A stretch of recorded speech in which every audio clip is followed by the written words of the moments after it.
রোনাল্ডোকে নিয়ে আপনার নিশ্চয়ই কিছু বলার ছিল, আপনি একজন পর্তুগালেরও ফ্যান, আপনার আরেকটা ভার্সন আছে অল স্পোর্ট এবিপি, পর্তুগাল নিয়ে কথা বলেন, যদি কিছু বলতে চান সব দোষ কি রোনাল্ডোর? প্রথমে বলবো, আমি আমার যেই অল্টার ইগো আছে অল স্পোর্ট এবিপি, তাকে ভাবছিলাম পাঠিয়ে দিব আজকে, কারণ কিন্তু সে আসতে রাজি হয় নাই, কারণ সে বলছে যে আমি পর্তুগালের জার্সি পরে সেদিনই আসবো যেদিন আসলে একটা সাকসেসের গল্প বলতে পারি, কারণ পর্তুগালের লাস্ট ম্যাচটা was definitely not story of success.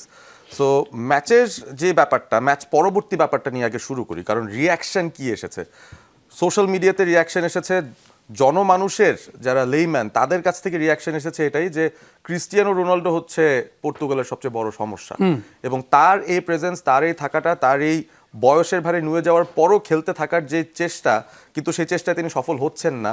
কিছু পরিসংখ্যান দিয়ে কিন্তু সেটা দেখানো হয়েছে অলরেডি, যে গত 10টা ম্যাচে বড় বড় টুর্নামেন্টের তিনি কিন্তু কোনো গোল পাননি।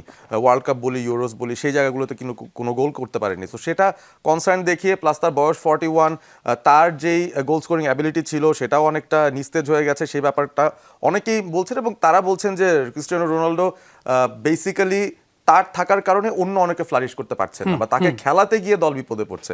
কিন্তু আমরা যদি টেকনিক্যাল পার্সপেক্টিভ থেকে চিন্তা করি, যে একটা দল যখন একজন ম্যানেজার সাজান, নিশ্চয়ই তার একটা পরিকল্পনা থাকে যেখানে তিনি তার পুরো স্কোয়াডকেই একটা বিভিন্ন রোল দেবেন, বিভিন্ন প্লেয়ারদেরকে। এবং এই দলটার মধ্যে যদি রোনাল্ডো এত বড় একজন স্তম্ভ হন যে তাকে ঘিরেই খেলাটা আবর্তিত হবে, পর্তুগালের রিসেন্ট 2-3 বছরের খেলার মধ্যে কিন্তু সেটা রিফ্লেকশন আমরা দেখি না।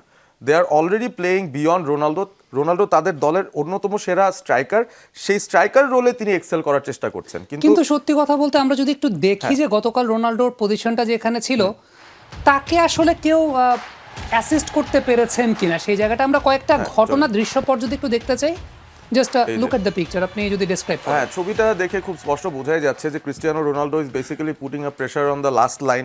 তিনি ডিফেন্ডারদের সঙ্গে দাঁড়িয়েছেন এবং অনেকটা ইচ্ছাকৃতভাবেই মানে অফ সাইড পজিশনটার কাছাকাছি এমন জায়গায় দাঁড়াচ্ছেন যেন তিনি অগোচরে থাকেন। এবং এই প্লেসটার মধ্যেও দেখেন যে 4জন ডিফেন্ডার রয়েছেন, বাট 2জন সেন্টার ব্যাক কিন্তু তাকে ডাবল আপ করে আগেই রেখেছেন, যেন তার কাছে অন্তত বলটা পাস করার অপশন না আসে। এবং ওদিকে দেখেন পর্তুগালের ভিতিনিয়া এবং ব্রুনো আছেন, নুনো আছেন, ওদিকে পেদ্রো নেতো আছেন, অপশনসগুলো তাদের রয়ে গেছে, তবে তারা সেদিকে জটলা পেকে আছেন। Ronaldo is kind of isolated. এখন আইসোলেশনে থাকাটা কিন্তু মাঝে মধ্যে পজিটিভ, মাঝে মধ্যে নেগেটিভ।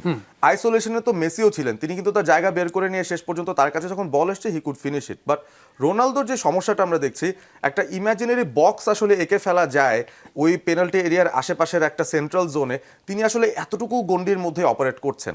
একজন স্ট্রাইকারের যে আসলে অফ দ্য বলও কিছু ট্রিগার রানস নিতে হয়, যেটা একটা ট্রিগার হবে যে হ্যাঁ এখন বলটা আমি ছাড়বো, ওই ব্যাপারটাতে তার মোবিলিটির খানিকটা অভাব কিন্তু আমরা দেখেছি। এবং এ কারণেই অনেক সময় রোনালদোকে আইসোলেটেড লাগে। তারপরও তার ধরনের স্ট্রাইকারের যেই অ্যাট্রিবিউট, সেটা হচ্ছে তিনি আসলে জায়গায় দাঁড়িয়েই অনেক কিছু করবেন। For example, the cross will come, he is one of the best persons যে হচ্ছে হেডে গোলটা দিতে পারবে। যদি তাকে ছোট স্পেসের মধ্যে একটা বল লে অফ করা হয় যেখানে সামনে তিনি আনইন্টারাপ্টেড স্পেস পাবেন, তিনি কিন্তু একটা শট নেবেন and that will happen. So পোচারের যে জায়গাটা বা একটা মাইনাস করলেন, তিনি রানটা নিয়ে ফিনিশ করে দিলেন, আমি এই জায়গাটা যদি দেখি যে এখানে কোনো ক্রস আসছিল কিন্তু ক্রস কিন্তু ব্লক করে দিয়েছেন উনি, অর্থাৎ কোনো ক্রসে রোনাল্ডো পর্যন্ত আসে নাই আসলে। মানে এটা আমি বলবো যে ডেফিনেটলি ক্রসারের ব্যর্থতা। তারা খুব বেশি সংখ্যক ক্রস নেয়ওনি, আমি যদি বলি টু বি অনেস্ট। একটা দুটো তো সামনে আটকে যেতে পারে, তবে যেই পরিমাণ অ্যাটেম্পটস আসার কথা ছিল সেটা আসেনি। এবং আমার কাছে মনে হচ্ছে যে they wanted to walk the ball into the post. ব্যাপারটা অনেক সময় এরকম হয়ে যায় যে আপনি হেঁটে হেঁটে বলটাকে গোলে পরিণত করতে চান, মানে এতটা পারফেক্ট গোল হতে হবে আপনার। তো সেই সিচুয়েশনে আসার আগ পর্যন্ত আপনি কোনো অ্যাটেম্পটই নিচ্ছেন না, একটা চান্স নিচ্ছেন না। ওই সেফ প্লেটাই খেলেছে পর্তুগাল, যে কারণে 75% তাদের পজিশন ছিল, কিন্তু আলটিমেটলি শট তারা নিয়েছে মাত্র 7টা, যার মধ্যে একটা অন টার্গেট। এবং এই পজিশনটাতেও মানে it's an ideal situation for Ronaldo. সবার নজর তার দিকে আছে, সেন্টার ব্যাকরাও আছেন, but he will easily win the header যদি কোয়ালিটি একটা ক্রস আসে।